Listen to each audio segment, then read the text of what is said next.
En esta charla vamos a hablar de displasia ritmogénica del ventrículo derecho.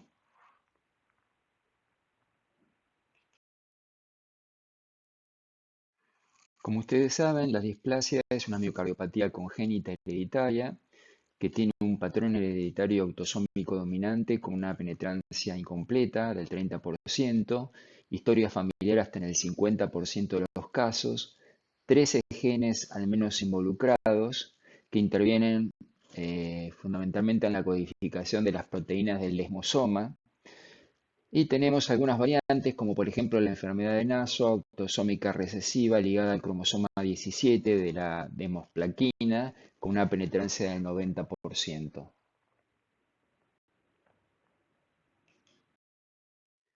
La prevalencia varía según los registros, pero va de 1 a 2000 a 1 en 5000.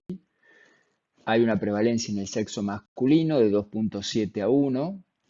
Aparecen generalmente antes de la cuarta década de la vida y causa de muerte súbita en jóvenes sin atletas, que es la preocupación habitual. La prevalencia de muerte súbita en una corte italiana fue en deportistas del 22.4%, mientras que en no deportista del 8.2%.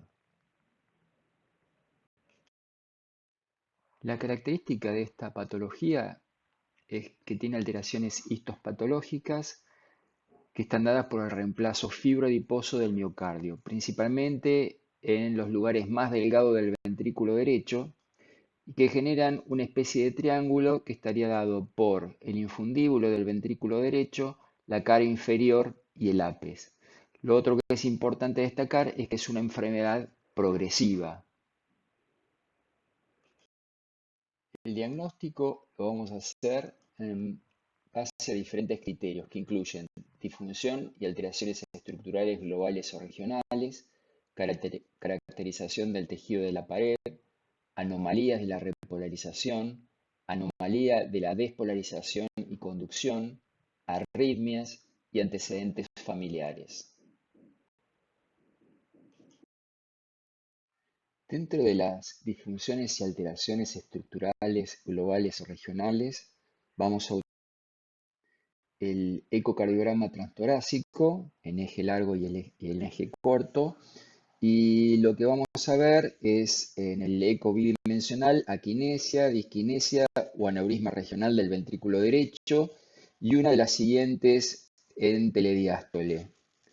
Un eje paraesternal del tracto de salida del ventrículo derecho mayor de 32 milímetros, corregido por tamaño corporal, el paraesternal eje largo sobre el área de superficie corporal mayor de 19 milímetros por metro cuadrado y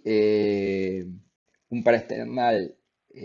corto del tracto de salida del ventrículo derecho mayor de 36 milímetros que corregido por tamaño corporal fuera mayor de 21 milímetros por metro cuadrado o cambio del área fraccional menor del 33%. Y criterios menores como aquinesia o disquinesia del ventrículo derecho y uno de los siguientes en el periodo telediastólico, que sería un paraesternal eje largo del tracto de salida del ventrículo derecho mayor de 29 y menor de 32, corregido por tamaño corporal mayor de 16 o menor de 19 milímetros por metro cuadrado, o un paraesternal eje corto del tracto de salida del ventrículo derecho entre 32 a 36 milímetros, corregido por tamaño corporal de 18 a 21 milímetros por metro cuadrado, o cambia del área fraccional mayor de 33 a menor de 40.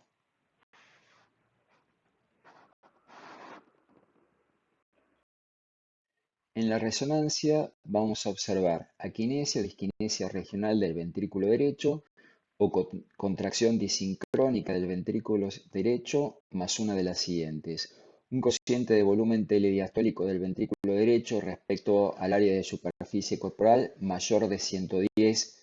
mililitros por metro cuadrado en varones o mayor de 100 mililitros por metro cuadrado en mujeres o una fracción de eyección del ventrículo derecho menor del 40%. y criterios menores como asinesia o disquinesia regional del ventrículo derecho o contracción disincrónica del ventrículo derecho más uno de los siguientes. Cociente del volumen telediastólico del ventrículo derecho respecto al área de superficie corporal mayor de 100 o menor de 110 mililitros por metro cuadrado en varones o mayor de 90 y menor de 100 mililitros por metro cuadrado en mujeres, y una fracción de eyección del ventrículo derecho mayor de 40 y menor del 45%.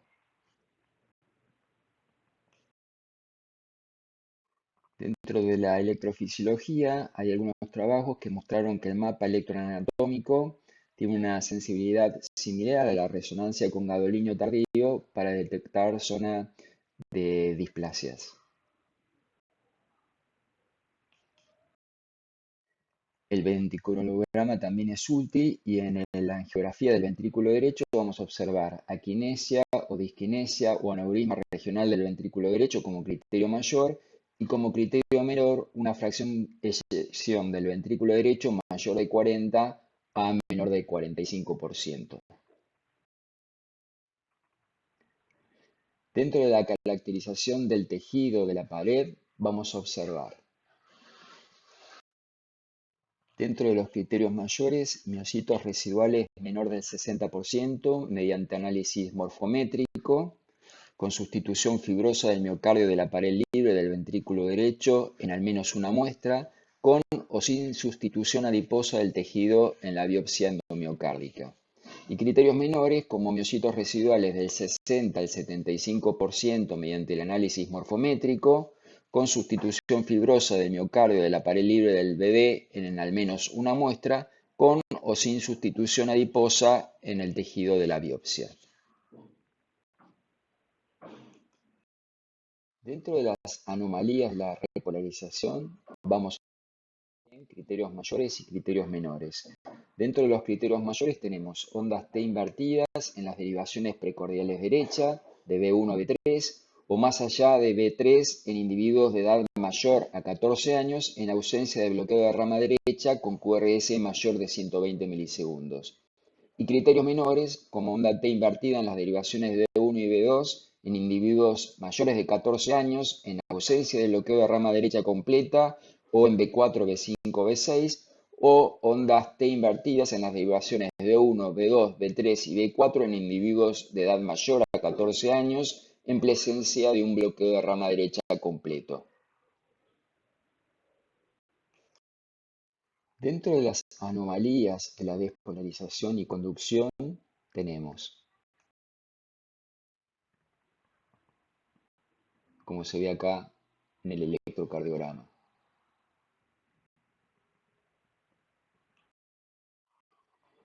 Y dentro de los criterios menores vamos a tener potenciales tardíos medidos mediante señales promediadas en al menos uno de 3 parámetros en ausencia de una duración del QRS mayor de 110 milisegundos en el electrocardiograma estándar, que es una duración del QRS filtrado mayor de 114 milisegundos, una duración del QRS terminal de menos de 40 microvoltios, que es la duración de señal de baja amplitud, esta zona, mayor de 38 milisegundos, la raíz cuadrada de los voltajes de los 40 milisegundos terminales menor a 20, duración de la activación terminal del QRS mayor de 55 milisegundos, medidos desde el mínimo de la onda S hasta el final del QRS en B1, B2 o B3 en ausencia de bloqueo de rama derecha completo. Dentro de las arritmias vamos a tener criterios como taquicardia ventricular no sostenida o sostenida con bloqueo de rama izquierda con eje superior, QRS negativo o indeterminado en las derivaciones 2, 3, ABF y positivo en ABL, o menores como taquicardia ventricular no sostenida o sostenida de configuración del tracto de salida del ventrículo derecho con morfología de bloqueo de rama izquierda con eje inferior, QRS positivo en las derivaciones 2, 3 y ABF y negativo en ABL, o de eje desconocido o más de 500 extrasístoles ventriculares en un holter de 24 horas.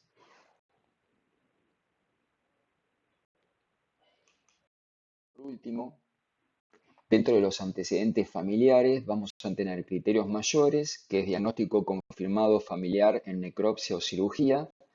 o identificación de una mutación patogénica clasificada como asociada o probablemente asociada a miocardiopatía del ventrículo derecho en el paciente examinado, o criterios menores como historia familiar de muerte súbita en menores de 35 años con sospecha de displasia del ventrículo derecho o diagnóstico clínico familiar.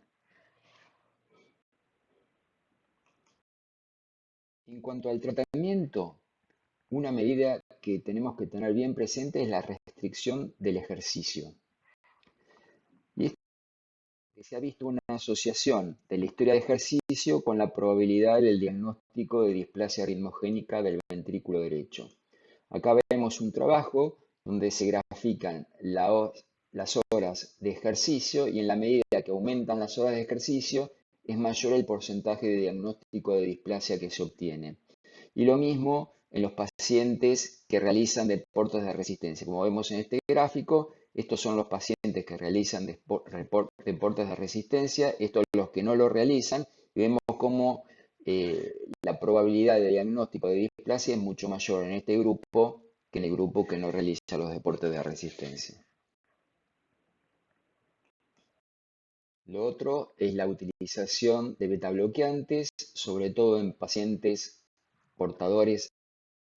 de displasia, y obviamente el cardiodefibrilador implantable en prevención secundaria tiene una indicación de tipo 1B, en prevención primaria todavía no hay un consenso establecido. Este es un estudio interesante, igualmente con pocos pacientes, donde se compara la incidencia de taquicardia ventricular sostenida en pacientes con miocardiopatía del ventrículo derecho y portadores de CDI en prevención primaria. Acá vemos la tasa libre de eventos y vemos que es mayor en los que no tenían taquicardia inducible en el estudio electrofisiológico que en los que tenían taquicardia inducible en el estudio electrofisiológico. La sobrevida libre de eventos era mayor en los que no tenían taquicardia ventricular que en los que tenían taquicardia ventricular no sostenida. Era mayor también en los que tenían menos de 1000 extrasístoles ventriculares en el Holter que en los que tenían más de 1000 extrasístoles ventriculares en el Holter, y era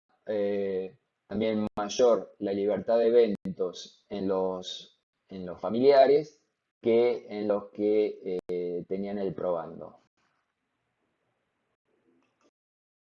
¿Cómo evaluar el riesgo en estos pacientes con displasia del ventrículo derecho? Los de alto riesgo, que tienen una tasa de eventos del 8 al 10% anual, son aquellos que han tenido muerte súbita abortada, taquicardia ventricular inestable o síncope. Los de riesgo intermedio, 1 a 2% de eventos al año, taquicardia ventricular estable, taquicardia ventricular no sostenida en el Holter o en la ergometría, severa dilatación o disfunción del ventrículo derecho o del ventrículo izquierdo, o un comienzo temprano de la cardiopatía severa a una edad menor de 35 años. Y los que son de bajo riesgo, menos de 1% de eventos al año, son los que tienen probando familiares con diagnóstico de displasia del ventrículo derecho, que no han tenido síncope, ni TB, ni disfunción severa del ventrículo derecho o del ventrículo izquierdo.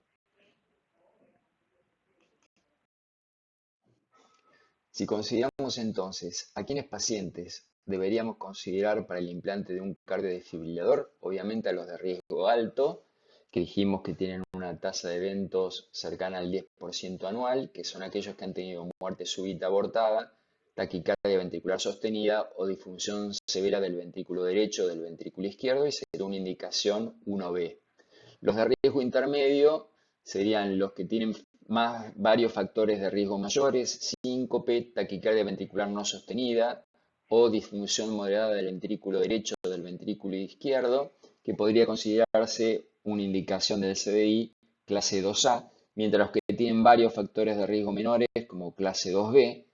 y los de riesgo bajo que son aquellos sin factores de riesgo y portadores sanos, no tendrían indicación entonces para el cardiodesfibrilador implantable. En esta imagen vemos un mapa de voltaje epicárdico bipolar. Vemos la distribución de electrogramas anormales que consisten en potenciales tardíos, aislados y fraccionados, que se ven en esta zona.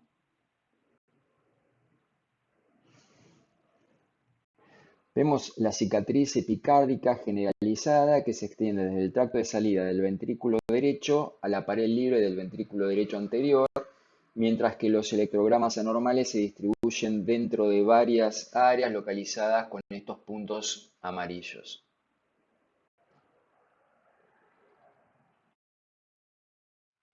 En esta imagen vemos dos pacientes diferentes para mostrar la diferencia que hay entre el mapeo endocárdico bipolar. Como vemos acá, vemos casi todo el ventrículo de color violeta, que quiere decir que es prácticamente normal. Sin embargo, cuando hacemos el mapeo endocárdico unipolar, que permite ver zonas del epicardio, vemos que ya no es todo homogéneo, que hay zonas de diferente color. Y cuando hacemos el mapeo epicárdico bipolar, vemos claramente zonas afectadas que no se veían si usábamos solamente el mapeo endocárdico. Estos son algunos trabajos de ablación. Como vemos, todos incluyen muy poquitos pacientes. Se usaron diferentes técnicas de desmapeo solo endocárdico, endo y epicárdico. Y lo que se ve es el resultado, que es un poco desalentador, porque vemos que, por ejemplo, en el seguimiento corto de menos de un año, tenemos una recidiva del 50% en varios de estos trabajos, y en el seguimiento más largo, la tasa de recidiva es mucho mayor todavía. Por eso el concepto sería que la ablación nunca sería una terapia única, siempre sería un coadyuvante en pacientes que están muy sintomáticos, entonces uno le quiere sacar la densidad de la arritmia. Pueden cambiar la ubicación de los circuitos, esto se va modificando con el tiempo, entonces uno puede ablacionar un circuito y con los años aparecerle otro circuito. Tiene mayor riesgo de perforación por la alteración que tiene tisular los ventrículos. Puede haber focos epicárdicos, como ya vimos, y el abordaje debería ser entonces endo y epicárdico, que es bastante más complejo. En esta imagen vemos cómo deberíamos hacer el seguimiento de los pacientes que tienen una displasia. Si el paciente está protegido con un cardiodesfibrilador, se podría hacer un seguimiento clínico una vez por año o cada 6 meses para chequear el cardiodesfibrilador, y el eco entre 1 a 3 años. Si en cambio no tiene un cardiodesfibrilador, el seguimiento debería ser cada 6 meses aproximadamente, con un electro al año, señales promediadas, Holter al año, un eco entre 1 y 3 años, resonancia cada 3 o 5 años. Si son familiares sin genotipo positivo, todos los test invasivos en la primera visita. Si son asintomáticos con hallazgo borderline, en 1 o 2 años el seguimiento clínico, igual que el resto de los estudios, la resonancia cada 5 años. Y si son asintomáticos sin hallazgo, podemos extender los seguimientos entre 3 y 5 años de todos los estudios, también con resonancia cada 5 años. Algunos diagnósticos diferenciales son la taquicardia ventricular polimórfica catecolaminérgica, que es una cardiopatía genética inducida por estrés adrenérgico, sin cardiopatía estructural, y se puede hacer el diagnóstico con ergometría y resonancia. Pacientes recuperados de muerte súbita sin cardiopatía estructural, por ejemplo en el Brugada, o pacientes con fibrilación ventricular idiopática. Otro diagnóstico diferencial es con la sarcoidosis, que en general compromiso de múltiples órganos, localizada en la base interventricular del septum y la pared anteroseptal del ventrículo izquierdo, dilatación y disfunción del ventrículo derecho con aquinesia o disquinesia focal o aneurisma, pero dado que puede mostrar infiltrados focales, puede confundirse a veces con la displasia del ventrículo derecho. La miocarditis también hay que tenerlo presente en el diagnóstico diferencial. Además, la evidencia histológica de miocarditis a menudo se ha evidenciado en biopsias endomiocárdicas de pacientes con displasia, lo que apunta a la hipótesis de que la enfermedad puede tener también una etiología inflamatoria. Otro diagnóstico diferencial importante es con la normalidad de Uhl, que es una enfermedad congénita con ausencia de pared libre del ventrículo derecho. Hay una posición entre endocardio y pericardio y se caracteriza por disnea, cianosis, edemas en miembros inferiores debido a falla del ventrículo derecho, y el diagnóstico se hace por resonancia magnética nuclear. Y finalmente, otro diagnóstico diferencial que tenemos que hacer es con las taquicardias del tracto de salida del ventrículo derecho. Vemos acá en esta columna los pacientes con displasia del ventrículo derecho y en esta otra los pacientes con taquicardia del tracto de salida del ventrículo derecho. Y obviamente donde encontramos diferencias es en la historia familiar, que va a ser mayor obviamente en los pacientes con displasia, los cambios en el electro, en la despolarización y la repolarización, las alteraciones estructurales mayores y menores que vamos a encontrar en los pacientes con displasia y el número de criterios mayores y menores que vamos a encontrar en los pacientes con displasia y no en los pacientes con taquicardia ventricular del tracto de salida. Diferencias en el eco, diferencias en la resonancia que sí encontramos en los pacientes con displasia y muy poco frecuente encontrar en los pacientes sin displasia.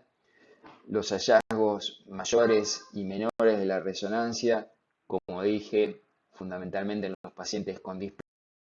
Y en el estudio electrofisiológico, la inducción de taquicardias, más fácil en los pacientes con displasia, la inducción con isoproterenol, más fácil en los pacientes con taquicardia del tracto de salida del ventrículo derecho, las diferencias que hay en cuanto a morfologías, más morfologías en los pacientes con displasia que en los pacientes con taquicardia del tracto de salida, potenciales fragmentados que vamos a ver en la displasia y no en los pacientes con taquicardia del tracto de salida, y el éxito obviamente en las ablaciones con mucha menor recurrencia en los pacientes con taquicardia del tracto de salida que en los pacientes con displasia.